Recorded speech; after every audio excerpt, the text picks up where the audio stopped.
नमस्कार. आजच्या जगात बघा ना, आपलं लक्ष वेधून घेण्यासाठी हजारो गोष्टी अवतीभवती आहेत. मोबाईलवर येणारे नोटिफिकेशन्स, न संपणारं सोशल मीडिया, कामाचा ताण आणि आजूबाजूचा गोंगाट, या सगळ्यामध्ये आपलं लक्ष एका गोष्टीवर टिकवून ठेवणं हे एक मोठं आव्हानच बनलं आहे. चला, या विश्लेषणात आपण याच आव्हानावर मात कशी करायची हे स्वामी समर्थांच्या एका साध्या पण अत्यंत प्रभावी शिकवणीतून समजून घेऊया. हा प्रश्न खूप जणांना पडतो, नाही का? आपण एखादं महत्त्वाचं काम करायला बसतो, पण आपलं मन मात्र 10 वेगवेगळ्या ठिकाणी भटकत असतं. असं का होतं? याचं उत्तर बाहेरच्या जगातल्या गोंगाटात नाहीये, तर ते आपल्या आत दडलेलं आहे. आणि स्वामी समर्थांची एक छोटीशी गोष्ट आपल्याला हेच रहस्य उलगडून दाखवते. चला तर मग थेट त्या प्रसंगात जाऊया, जिथे स्वामी समर्थांनी एकाग्रतेचा एक असा धडा दिला जो आजच्या काळातही तितकाच महत्त्वाचा आहे. ही केवळ एक गोष्ट नाहीये, तर आपल्या दैनंदिन जीवनासाठी एक प्रकारचं मार्गदर्शनच आहे.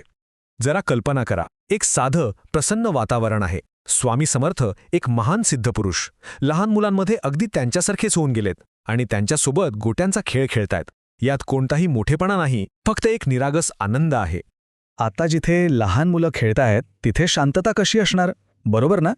मुलांचं हसणं, ओरडणं, जिंकण्या हरण्याचा तो सगळा उत्साह त्या वातावरणात भरून राहिला होता.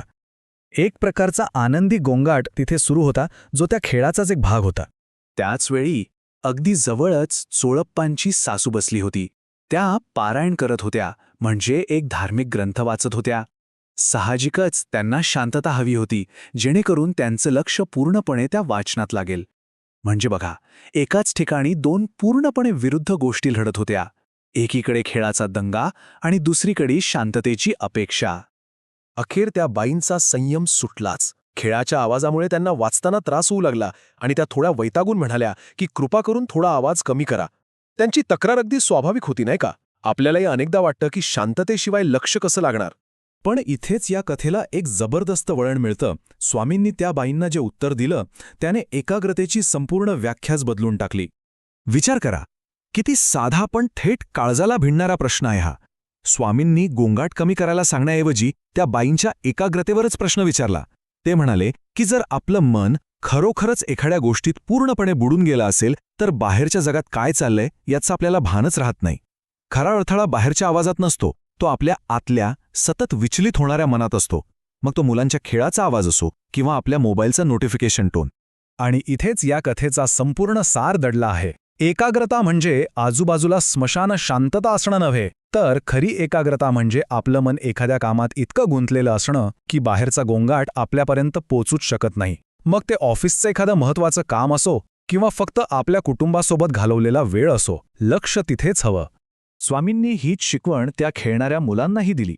ते म्हणाले की अरे, या खेळातही जिंकायचं असेल तर नेम अचूक असायला हवा आणि अचूक नेम साधण्यासाठी लक्ष केंद्रित करणं आवश्यक आहे. जीवनाच्या प्रत्येक क्षेत्रात, मग ते अगदी साधं असो वा मोठं, यशाची गुरुकिल्ली ही एकाग्रताच आहे. आता बघा, ही आंतरिक एकाग्रता फक्त वैयक्तिक यशापुरती मर्यादित नाही आहे. स्वामींनी शिकवलं की एकाग्र मनाने केलेली कृती म्हणजेच आपलं कर्म कसं आपल्या संपूर्ण जीवनावर परिणाम करतं. चला पाहूया, कर्माचा हा सिद्धांत आपल्या रोजच्या आयुष्यात कसा लागू होतो. स्वामींनी नेहमीच कर्माच्या सिद्धांतावर भर दिला. सोप्या भाषेत सांगायचं झालं तर आपण जे काही करतो तेच आपल्याकडे परत येतं. म्हणूनच कोणत्याही फळाची अपेक्षा न करता लोभाला दूर ठेवून निस्वार्थ भावनेनं योग्य कर्म करत राहणं महत्त्वाचं आहे. आपली प्रत्येक लहानसहान कृती जर ती पूर्ण एकाग्रतेने केली असेल तर ती एका चांगल्या कर्माची पायाभरणी करते.